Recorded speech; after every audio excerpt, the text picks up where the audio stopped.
생명 김지하. 생명 한 줄기 희망이다. 캄캄 벼랑에 걸린 이 목숨 한 줄기 희망이다. 돌이킬 수도 밀어붙일 수도 없는 이 자리, 노랗게 쓰러져 버릴 수도 뿌리쳐 솟구칠 수도 없는 이 마지막 자리, 어미가 새끼를 껴안고 울고 있다. 생명의 슬픔, 한 줄기 희망이다. 두 번째 시입니다. 공장지대 최승호. 문외아를 낳고 보니 산모는 몸 안에 공장지대가 들어선 느낌이다. 젖을 짜면 흘러내리는 허연 폐수와 아이 배꼽에 매달린 비닐끈들, 저 굴뚝들과 나는 간통한 게 분명해. 자궁 속에 고무인형 키워온 듯 문외아를 낳고 산모는 머릿속에 뇌가 있는지 의심스러워 정수리 털들을 하루 종일 뽑아댄다. 세 번째 시입니다. 새로운 자궁 장정일. 버릇같이 그것을 들여다보고 있을 때였어요. 갑자기 내 몸이 갑이 없게 뜨는 듯 하더니 어디론가 세차게 빨려 들어가기 시작했어요. 캄캄하고 비좁은 인큐베이터 속으로 새조각과 전류가 흐르는 네모 상자 속으로 나는 그 속에서 바보같이 킬킬대고 잽싸게 짓거리고 거짓말하고 미소 짓습니다. 나는 이 속에서 온갖 죄악과 부패를 배웠습니다. 그래요. 언제부터인가 나는 무감각한 한 대의 TV일 뿐입니다.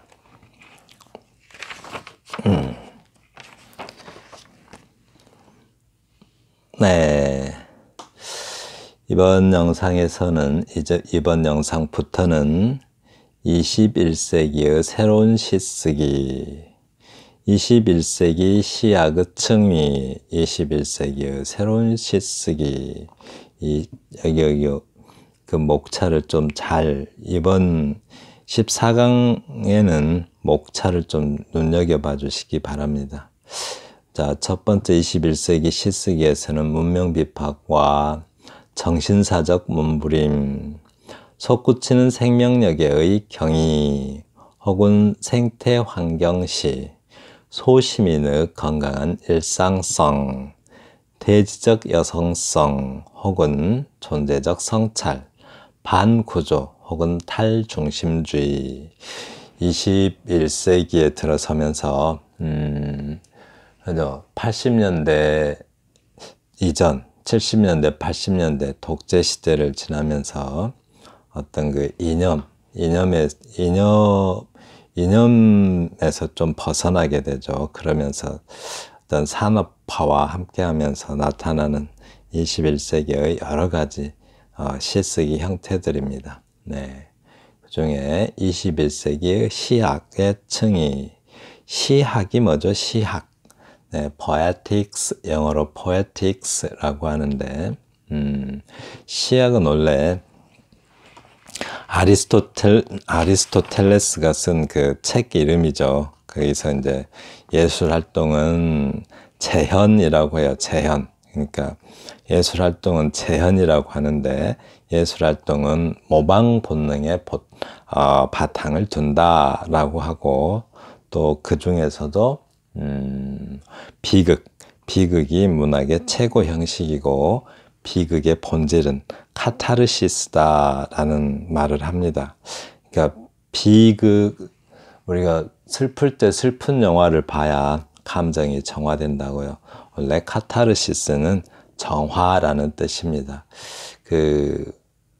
조금 배변하고도 관계가 있는데요. 뭔가 이렇게 정화를 한다라는 의미입니다. 네. 그래서 슬픈 마음이 슬플 때 슬픈 영화를 보면서 네, 자기의 감정을 정화해낸다라는 의미를 말하는 겁니다. 그리고 여기 21세기의 시학의 층위 이렇게 이런 단어들을 좀 정확히 알고 계시면 아무래도 좀 이해하기가 편하죠. 층위, 층자에 자리위자죠. 그러니까 전체 구조에서 차지하는 어떤 위치를 말하는데, 예를 들면 지층에서는 지질학에서 나온 말이죠. 지층에서, 그러니까 오래된 지층은 저 밑에 있고 가장 새로운 지층은 저 위에 있죠. 네, 각 시대마다 쌓이는 그 지층의 성질이 다르잖아요. 그래서 이런 층위들이, 네, 시대 흐름에 따라서 이런 층위들이, 네, 마치 지층처럼 이렇게 나타나요. 네, 그런 것을 말합니다. 그런 층위들이 어떤 것들이냐면, 특히 이것들 잘 한 번씩 기억해 두세요. 나중에 잊어버리더라도 한 번씩 꼭 써보고 꼭 기억해 두시기 바랍니다. 네. 서정과 믿음의 시약, 이건 좀 전통적으로 있었던 시약이죠. 생명과 구원의 시약, 이것도 전통적으로 있었던 건데, 이것도 서정시의 일부일 텐데, 2000년대, 어떤 그 독재가 끝나면서 주로 많이 나타났던, 좀 산업화 영향으로 많이 나타났던 한 부류입니다. 그리고 해체와 모순의 시약, 몸과 욕망의 시약, 속도와 쾌락의 시약, 고독과 죽음의 시약, 존재와 성찰의 시약, 시대와 삶의 시약. 네, 이런 어떤 이런 이런 층위들은 주로 이제 좀 산업화와 관계가 있어요. 네, 그럼 시를 하나씩 보면서 더 자세히 살펴보도록 하겠습니다. 생명, 김지하 시인의 시고요. 네, 이게 이제 여기서부터 생명에 대해서 이제 좀 우리가 성찰을 하게 되죠. 특히 이제 그 탈이념 시대가 오면서부터 이런 여기 나오는 어떤 시학의 층위들이 나타나기 시작해요. 네, 그렇습니다. 그래서 여기서는 이제 생명에 대한 성찰을 하게 되는데, 생명 한 줄기 희망이다 라고 합니다. 생명 한 줄기 희망이다. 시를 읽을 때는 그냥 이렇게 생명 한 줄기 희망이다 하고 읽으면 아무런 의미가 와닿지가 않죠. 네, 그럴 때는 항상 나는 시를 읽고 있다는 사실에 항상 그 사실을 염두에 두어야 합니다. 생명 한 줄기 희망이다 라고 하는데, 여기 시의 뒤에 나오는데, 그러니까 갓 태어난 새끼새 생명을 말하는 거예요. 그러니까 다른 거 다 필요 없이 생명이라는 것 자체가 한 줄기 희망이라는 거예요. 태어났다는 사실 자체가 한 줄기 희망이죠. 캄캄 벼랑에 걸린 이 목숨 한 줄기 희망이다 라고 합니다. 이 분위기상 정확하게 묘사는 안 돼 있지만 독수리 같은 건 그러나요? 매가 그렇죠. 특히 매 같은 경우 벼랑에다 새끼를 낳잖아요. 근데 거기는 벼랑은 굉장히 벼랑 자체도 암담하죠. 그런데 여기에다 캄캄 벼랑이라고 써놨어요. 그래서 암담한 현실을 이렇게 표현한 겁니다. 그러니까 벼랑은 아득한 벼랑에 그 어느 한 지점에다 둥지를 틀어서 새끼를 낳잖아요. 그러면 그 아득한 벼랑 한 지점에서 태어난 새끼는 새끼니까 날아갈 수도 없고 벽이니까 또 물러날 수도 없겠죠. 벼랑의 벽이니까. 그런 위태로운 상황에 처하게 돼요. 새끼라는, 어쩌면은 부모의 선택 때문이겠죠. 어미새의 선택 때문에 아예 우리 인간도 잘 생각해 보시면 산업화라는 어떤 그 비인간화된 그런 세계에 태어난 것은 여전히 그 부모들의 선택 때문에 새로운 세대들은 그 위태로운 벼랑 같은 세계에 태어나게 되는 거죠. 네, 그렇습니다.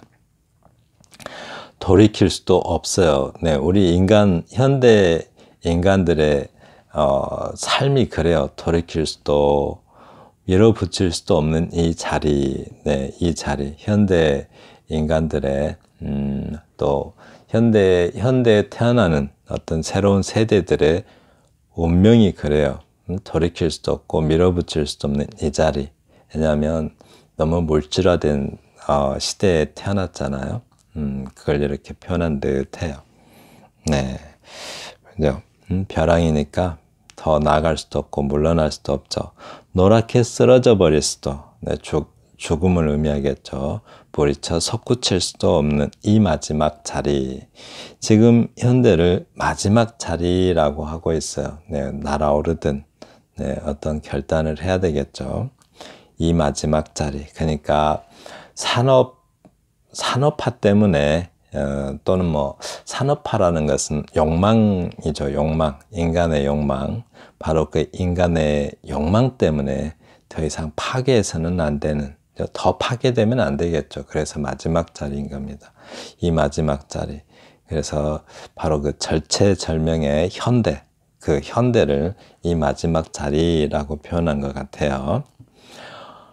어미가 새끼를 껴안고 울고 있다. 생명의 슬픔, 한 줄기 희망이다 라고 합니다.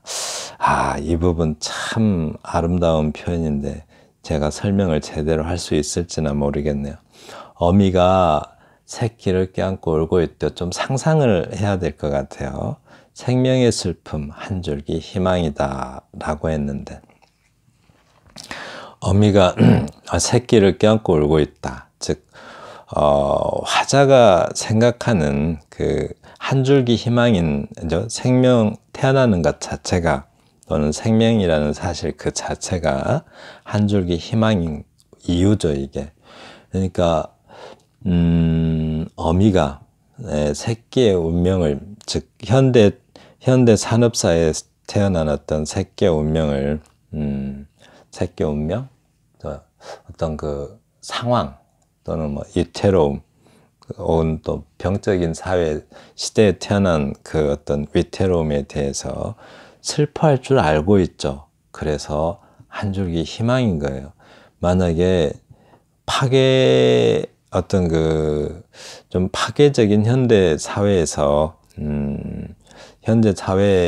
살면서 그것의 비극성도 깨닫지 못하고 슬퍼할 줄도 모른다면 그것은 희망일 수가 없겠죠.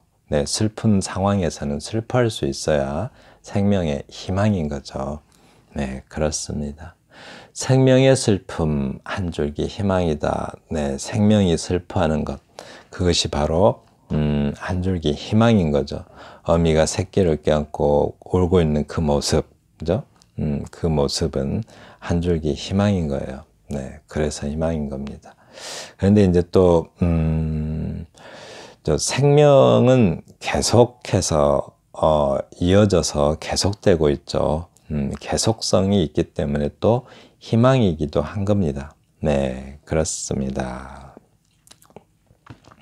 다음 시 보겠습니다. 공장지대, 최승호 시인의 시입니다. 문외아를 낳고 보니 산모는 몸 안에 공장지대가 들어선 느낌이다. 젖을 짜면 흘러내리는 허연 폐수와 아이 배꼽에 매달린 비닐끈들, 저 굴뚝들과 나는 간통한 게 분명해. 자궁 속에 고무 인형 키워온 듯 문외아를 낳고 산모는 머릿속에 뇌가 있는지 의심스러워 정수리 털들을 하루 종일 뽑아낸다. 너무 상징적인 의미들로 가득 채워져 있죠. 이 시는 제가 좀 헷갈리기는 하는데 토마스 핀천이라는 그 포스트 모더니즘 계열의 소설가 작품 중에 여러 권을 읽어서 어떤 작품의 내용인지 좀 헷갈려요. V라는 소설인 것 같기도 하고, 뭐 49호 품목의 경매인가? 그 작품에 있었던 내용 같기도 한데, 그 작품 내용이랑 좀 상통하는 면이 있어요. 그러니까 사람이 네, 굉장히 산업화가 진행되면서 인간이 사물화돼 가는 거죠. 그러니까 비인간화라는 거는 무생물화돼 가는 현상, 물질화돼 가는 현상을 이렇게 표현을 해요. 네. 막 사람을 조립한다든가 뭐 분해해버리기도 하고 또 마치 그 어떤 그 전자 회로 장치처럼 막 다루기도 하고 그래요. 근데 이 시가 그래요. 이렇게 그러니까 산업화의 어떤 그 뭐라 그럴까요? 그러니까 산업화 속에서 살아가는 그 현대인들의 의식, 현대인들의 병적인 의식을 이렇게 표현한 거죠. 그러니까 산업화의 부정적인 단면을 보여준 건데, 산업화로 인해서 생명이 파괴되고, 그리고 현대인들의 의식이 어떤 물질화, 그러니까 그 무생물화 돼가는 것. 그러니까 생물이 있고 무생물이 있다면 물질화, 즉 무생물화 돼가는 어떤 비극성을 이렇게 보여준 시입니다. 지금 제가 설명한 걸 다 들었으니까 다시 읽으면 느낌이 좀 더 올 것 같아요. 문외아를 낳고 보니 산모는 몸 안에 공장지대가 들어선 느낌이다 라고 합니다. 젖을 짜면 흘러내리는 허연 폐수와 사람이 마치 현대 산업사회 그 자체인 것처럼 보이죠. 네. 아이 배꼽에 매달린 비닐끈들, 네, 이렇게 무생물화돼 가요. 저 굴뚝들과 나는 간통한 게 분명히, 굴뚝하고 간통했다면 나도 분명히 무생물인 거죠. 굴뚝도 무생물이니까. 자궁 속에 묻힌 고무인형 키워온 듯 사람을 키워야 하는데 현대인들이 이미 무생물화되어 있기 때문에 무생물을 키우고 있어요. 문외아를 낳고 산모는 머릿속에 뇌가 있는지 의심스러워 정수리 털들을 하루 종일 뽑아낸다. 굉장히 병적인 상태를 드러내고 있죠. 네, 그러니까 병적인 의식 상태 또는 병적인 정신 상태를 드러내고 있습니다. 네, 그렇습니다. 다음 시 하나 볼게요.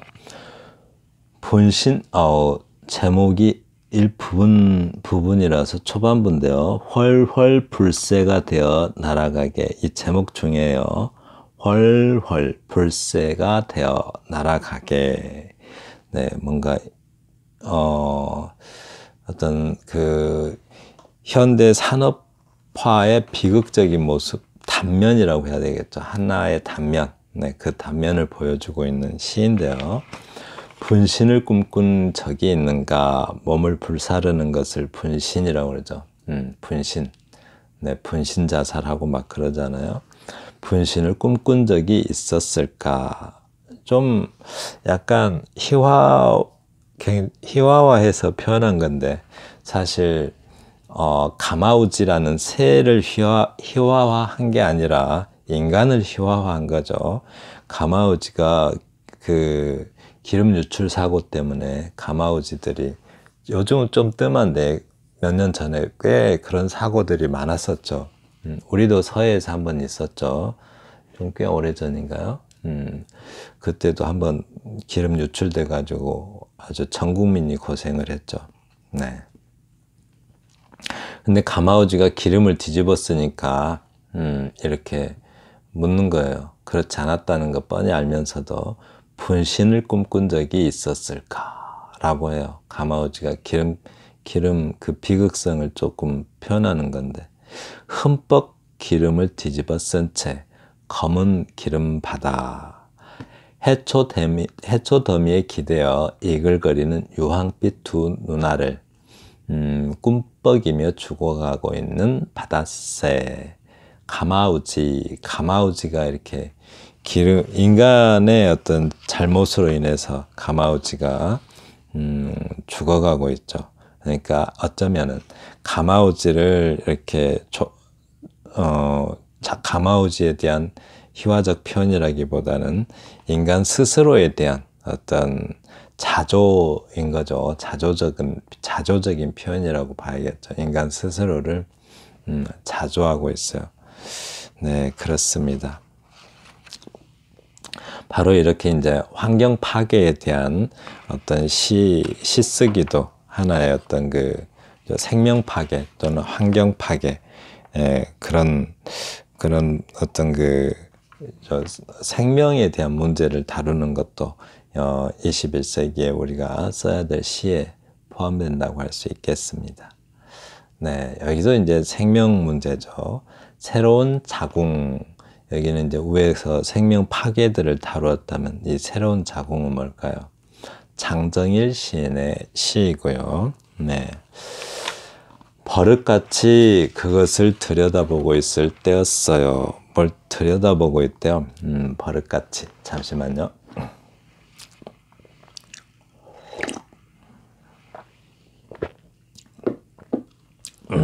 네. 제주 삼다수입니다. 새로운 자궁, 장정일.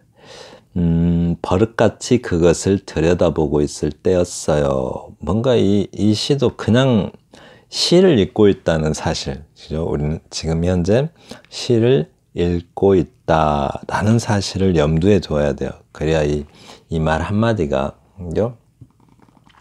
시를, 시인이 이 말 한마디를 썼을 때는 이 한마디, 첫마디에 관심을 가지셔야 돼요. 이게 첫마디는 매우 중요합니다. 그래서 버릇같이 그것을 들여다보고 있을 때였어요. 라고 하는데, 그것이 뭔지 모르지만, 들여다보고 있었대요. 이렇게. 네? 들여다보고 있었대요. 새로운 자궁이라는 말도 중요하죠. 이렇게. 그것을 들여다보고 있었다고요. 버릇같이. 어쩌면 새로운 자궁을 들여다보고 있었다라는 말로도 보일 수 있겠지만, 그건 조금 아닌 것 같아요. 뭔가에 매료되어서 푹 빠져 있는 거죠. 그러다가 어떻게 돼요? 갑자기 내 몸이 가볍게 뜨는 듯 하더니, 네, 들떠요. 이제 뭔가에 그 매력에 빠져가지고 들떠요 하더니 어디론가 세차게 빨려 들어가기 시작했어요. 그러니까 이 부분은 어쩌면 이 그것이라는 것은 현대 문명을 의미하는 것 같아요. 편리하고 또 짜릿한 바로 그 현대 문명죠. 인간을 아주 그 어떤 휘황찬란한 어떤 그 문명을 말하겠죠. 그러나 그게 어쩌면 파괴적인 문명일 수도 있는 거죠. 네, 그러니까 현대 문명은 사람들에게 많은 편의를 주지만은 어떤 인간을 파괴하는 네, 그런 모습들도 있죠. 바로 그 현대 문명 속에 빠져들어갔어요. 네, 그렇습니다. 그리고 캄캄한 비좁은 인큐베이터 속으로, 이 말이 이제 나왔는데, 인큐베이터가 뭐죠? 인큐베이터는 보통 어떤 존재가 들어가요? 그러니까 태어날 때, 그죠? 아기 몸무게가 너무 작거나 또는 미숙아이거나 또는 아기의 건강에 문제가 있을 때 그 신생아를 키우는 기계잖아요. 그러니까 현대인은 태어나면서부터 건강하지 못하니까 인큐베이터 속으로 들어가야 된다는 거죠. 새조각과 전류가 흐르는 네모 상자 속으로, 네, 인큐베이터를 좀 더 구체적으로 표현하고 있죠. 네모 상자 속으로 들어간대요. 바로 그렇게 그러니까 비인간화를 이렇게 표현한 건데, 좀 물질화라고 할까요? 또 무생물화, 네, 이렇게 표현한 건데, 근데 그런 어떤 세계 속으로 빨려 들어간다는 거죠. 나는 그 속에서 바보같이 킬킬대고 잽싸게 짓거리고 거짓말하고 미소 짓습니다. 영화 그 효자동 이발사라는 영화가 있어요. 거기에서 보면 그 박정희 시대의 어떤 박정희 독재 시대에 한 아이가 잡혀가서 고문을 당하죠. 전기 고문. 근데 그것도 아주 어린애를 갖다가 잡아다가 전기 고문을 해요. 근데 전기 고문을 하는데 애가 막 킬킬대면서 막 웃으면서, 네, 킬킬대고 막 웃으면서 바보가 되고 또 장애인이 돼가는데도 계속 웃어요. 그 모습을 보면 그 시대 어떤 독재 시대에 길들여져서 그 독재의 어떤 통치, 독재적 통치에 감전돼서 그 시대를 살아가는 사람들의 어떤 병리적 현상을 거기서도 그렇게 표현하고 있어요. 그죠? 그래서 그 속에서 나는 바보같이 킬킬대고 잽싸게 짓거리고 거짓말하고 미소 짓습니다. 그 영화에서는 독재를 표현한 것이지만 여기서는 뭐죠? 현대 문명이죠. 현대 문명 속에서 그렇게 자기가 파괴돼가고 무생물화 가면서도 이렇게 막 좀 병적으로 막 웃고 바보가 되면서 거짓말도 하고 미소도 짓고 그렇게 되어간다고 해요. 네, 거기서도 아이가 그 고문하는 사람들이 시키는 대로 다 하죠. 네, 말도 하고 거짓말도 하고 웃기도 하고 그렇습니다. 네. 나는 이 속에서 온갖 죄악과 부패를 배웠습니다. 그래요. 언제부터인가 나는 무감각한 한 대의 TV일 뿐입니다. 라고 해요. 네. 그러니까 여기서, 그래요 하면서 이렇게 뭔가 좀 숙명으로 받아들이는 듯한 느낌이죠. 네. 그러니까 자기 자신도, 어떤 현대 문명의 한 가지 현상이고, 또 그러니까, 뭐랄까, 그러니까 TV이잖아요, TV. TV가 어떤 현대에 들어와서, 현대 문명의 어떤 결과물이기도 했죠. 네, 지금은 또 워낙 많이 발전해서 TV가 그걸 상징한다고 할 수 있기에는 조금 너무 다양하죠, 현재는. 네, 그런 어떤 파괴적인 현대 문명에 살면서 인간만이 가지고 있는 특수성이라면 감각이 있고 감정이 있고 또 사랑이 있고 증오도 있고 뭐 여러 가지가 있어야 되는데 그런 걸 다 잃어버리고 바로 그 현대 문명의 산물인 어떤 TV처럼 무생물이 돼가요. 무생물화 되어가는 이미 무생물이 되어버렸죠. 저도 TV일 뿐이라고 합니다. 그러니까 인간은 인간의 자궁이라는 건 신성하게 여기죠. 그러니까 그런 신성한 자궁속에서 길러져야 인간답게 태어나는데 욕망의 산물인 어떤 뭐랄까요 현대